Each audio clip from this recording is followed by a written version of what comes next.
Bom dia a todos, né? Meu nome é Nivaldo, a gente é aluno do ProF, do IFCE, do Campus Caucaia. A gente vai fazer um vídeo falando sobre a atividade do Fórum C&C.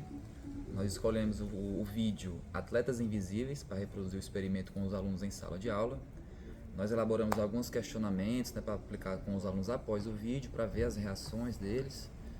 E a gente vai falar um pouquinho sobre isso. Eu vou começar falando que o resultado era bem esperado, né? O experimento reproduzido ele foi bem similar ao encontrado no próprio vídeo, né?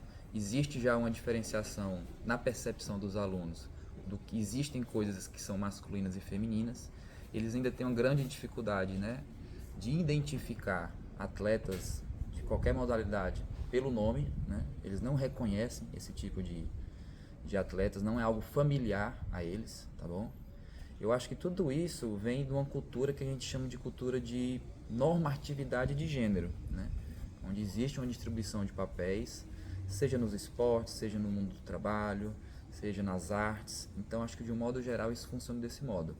O grande questão que eu vejo então voltando, eu acho que a grande questão dessa percepção dos alunos vai diretamente na questão de que eles não reconhecem, não existe essa representatividade feminina, principalmente nas mídias, que pelas perguntas é o local que eles mais têm acesso aos esportes, né?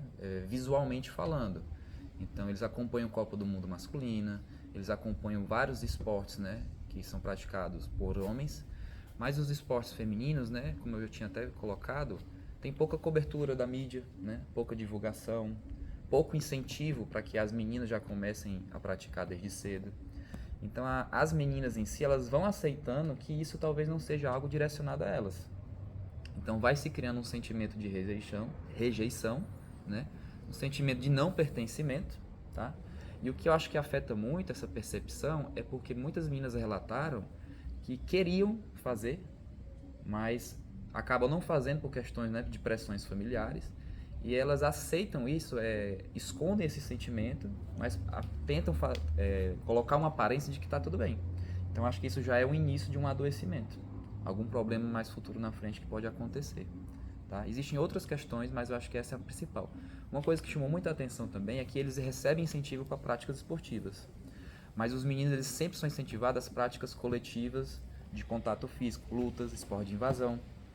E as meninas elas são incentivadas às práticas esportivas de esportes individuais, né? Que não tem muito contato físico, vôlei, a natação, tá bom? Eu acho que do modo geral eu vou falar mais sobre isso. Eu vou dar a palavra para o Ednei, ele também tem umas questões a colocar. Obrigado, Nivaldo. Um abraço aos nossos amigos Marquinhos e a todos. O que mais chama atenção nesse vídeo, sem sombra de dúvidas, é a influência que a mídia tem na prática desportiva e, consequentemente, levando esse conhecimento e disseminando de uma forma bem ampla a questão da valorização do esporte coletivo, ou seja, o futebol. E a questão da masculinidade, ela fica evidente principalmente quando as crianças se colocam na hora de responderem os questionamentos. Mas isso tem sim um resultado da influência midiática. A mídia hoje, se você observar, ela tem todo o seu aporte financeiro, investimento e tempo na transmissão de jogos esportivos masculinos. O futebol feminino a gente pode utilizar como exemplo, que é um futebol que tem dado resultados, mas que tem muito, digamos assim, muito restrito a sua divulgação ao longo do ano inteiro. Por exemplo, você tem a transmissão dos jogos de um campeonato brasileiro, de uma Copa do Brasil, de uma competição da NBA a nível internacional. Então, há uma influência que a gente percebe, né, da mídia em cima da divulgação de jogos coletivos e masculinos. Então, essa é uma percepção que se permite observar nesse vídeo. Uma outra questão que eu acho interessante levar ao conhecimento das pessoas que estão nos assistindo agora é a interação com que as crianças participam quando se traz algo importante para eles e que eles se identificam com isso, né? Independente de ser masculino ou feminino, você percebe a interação entre o grupo, todo mundo querendo opinar, todo mundo querendo deixar a sua mensagem. Então, é interessante porque contribui para o debate acerca desses elementos que a gente já pontuou durante essa nossa conversa. Marcos, eu deixo para você para a gente poder concluir a nossa atividade. Muito pertinente o que os nossos colegas Nivaldo e o Ednei falou sobre o quanto a comunidade, a sociedade, ela influencia, né, e a mídia influencia, né, sobre a questão do gênero, né, e que esse impacto é causado dentro da escola, né. Meninos masculinizando esportes, né, meninas também procurando esportes mais brandos, né, por conta dessa relação.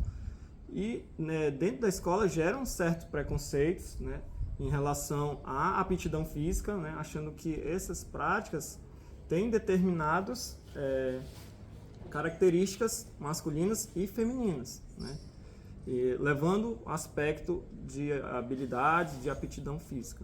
Então, é pertinente nós tratarmos, nós como professores de educação física, né, e vermos no vídeo o quanto precisamos tratar sobre esses assuntos e para melhorar essa percepção do gênero, né, masculino e feminino dentro da escola. Acredito que possamos sim contribuir bastante para desconstruir, né, esses aspectos. Eu queria só fazer mais uma adentro, porque assim, essa questão da desconstrução ela é muito importante, né? A gente citou, eu citei, você falou a questão da mídia. A gente tem que pensar em uma coisa, né? Por exemplo, já existia machismo, já existia o sexismo antes de mídias, né? Antes de mídias em massa. Então essa ideia, essas crenças são anteriores, né? A essa condição moderna que a gente vive, né? Então eu até falei para os alunos, a gente carrega uma ideia, uma culpa, um sentimento que não foi a gente que criou. É uma coisa que vem de geração em geração. Então, assim, é um comportamento, é uma ideia, é um valor que vem dos pais, que vieram dos avós, que vinha... Então, vem sucessivamente. Exatamente. Né? Exatamente. Então, assim, a gente tem que ter cuidado na educação física para não replicar, né, essa consciência comum, do senso comum, né, e trabalhar a desconstrução. Exatamente. Então, acho que o vídeo ele ajuda a gente a alcançar isso, né? O debate que a gente faz com os alunos também auxilia, porque esse tipo de debate, a gente quer fazer uma desconstrução, mas não tem um espaço, se não for a aula de educação física, se não for a escola, que promova o debate. Porque a mídia, ela constrói, né, essa visão, às vezes a família, outros ambientes, constroem a mesma visão. Então a gente tem uma tarefa muito difícil. A gente está combatendo instituições muito fortes, né, muito sólidas, tá bom? E eu vou perguntar se os colegas ainda têm mais alguma posição.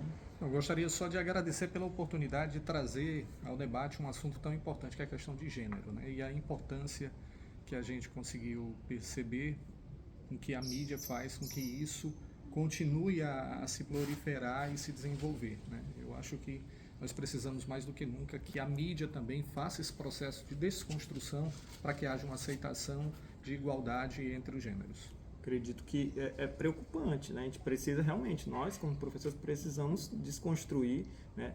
Causam certas consequências, né, em sociedade e nós conseguimos ver isso dentro do ambiente escolar. Então, assim, enquanto professores, vamos procurar, sim, ver novas metodologias, novas formas de que a gente possa conseguir mudar um pouco, né, sobre esses pensamentos sobre as questões de gênero dentro da escola e que possam ser levados para a vida deles. Acho que é isso. Muito obrigado a todos. Espero que tenham gostado. Um abraço. Obrigado.